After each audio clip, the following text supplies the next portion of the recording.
Jina langu naitwa Shomari Rashid, lakini maarufu mkoa huu naitwa Shammerwa. Ni mbunge viti maalum mkoa Kaskazini Pemba. Miongoni mwa bunge wawili, mimi ni mmoja wapo.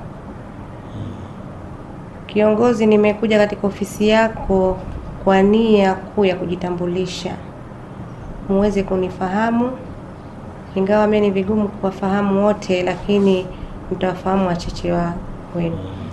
Nimekuja hapa kujitambulisha na kwamba kwanza mfahamu nimeshafika kwenye mkoa Kaskazini Pemba baada ya kwenda kula kiapo.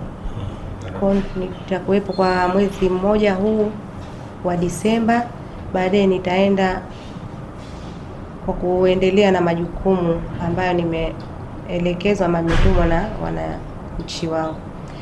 Lakini kiongozi, vile vile nahitaji kwenu mashirikiano, nikizingatia mie bado ni mpya, sizielewi zile changamoto za kiofisi, na ni taasisi moja ambayo natakiwa kule mie kipindi cha bajeti nizungumzie. Kwa hiyo nipo kwenye ofisi yako, nimekuja kuchukua mashirikiano ili munipe changamoto. Ikiwa ni leo, kama leo umekuja jitambulisha sawa, lakini kama mtanipangia siku maalum kunipa changamoto, naomba munipe changamoto niziwasilishe. Wapo wenzangu tena wanaziwasilisha kwa upande wao, lakini na mie vile vile nitaziwasilisha kwa upande wangu. Kwa nimekuja kuchukua mashirikiano na zile changamoto mlizonazo hapa munitume. Sababu ni kiongozi na nimetaka uongozi, kwa hiyo wajibu kuwatumikia. Kuna changamoto ambazo mnazipeleka wenyewe, lakini kuna ambazo zingine hampati wapi muzisemee zifike direct. Kwa hiyo nimekuja katika ofisi hii kujataka mashirikiano na changamoto zote zilizopo hapa kwenye ofisi. Asante, nashukuru. Zilizopo katika ofisi hii. Sababu zikipitishwa kipindi cha budget kinachokuja hicho ni kesho kutwa tu mwezi wa 4 na 5. Ili na mie niwe na uthubutu wa kuweza kusimama na kuelezea ama na kutatua changamoto ili tupatiwe ufumbuzi wa changamoto. Kwa hiyo nikikaa tu pale wakati vitengo huku viko ama taasisi hizi ziko za uhamiaji hatukusema lolote, itakuwa hatukutenda haki. Kwa hiyo ningaliona mkae kama ofisi na changamoto hili ama tuko na jambo hili, munipe, ni haki yenu. Tena jisikieni huru kabisa, really kabisa, na msione ni wasiwasi wowote. Nipo na mimi kwa ajili yenu kama mlivyosema nyinyi. Na kipekee nashukuru sana kwa mapokezi yenu, na mkakubali kama mimi ni mlezi katika huu mkoa, basi ningaliomba munibebeshe nijue kama ni mlezi, ili munipe yale majukumu na zile changamoto zilizopo katika hizi taasisi. Na haya, ili mimi nakuahidi siku 2-3 kupokea kwa mikono miwili.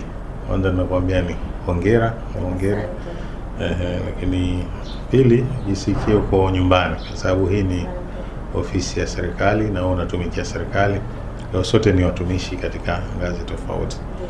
Kwa hiyo tunakuahidi tu kwamba tutakupa mashirikiano ya kutosha, na hususan huko nyumbani.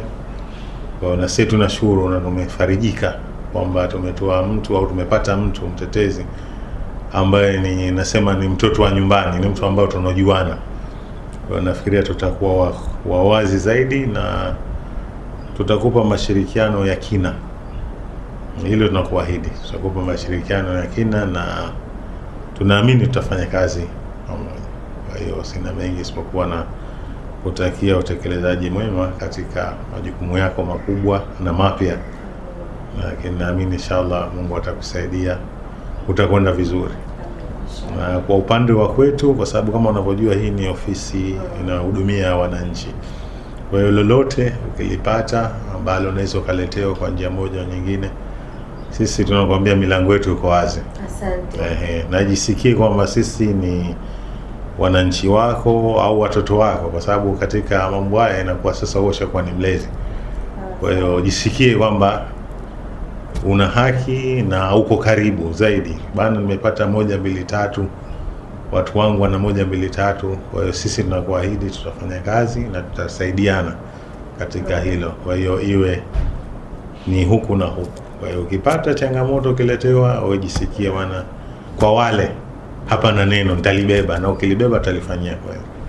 Na sisi la kwetu tutafanya kazi na wewe pamoja, wala usijali. Kwa hiyo hilo ndio naweza kukwambia kwa sasa.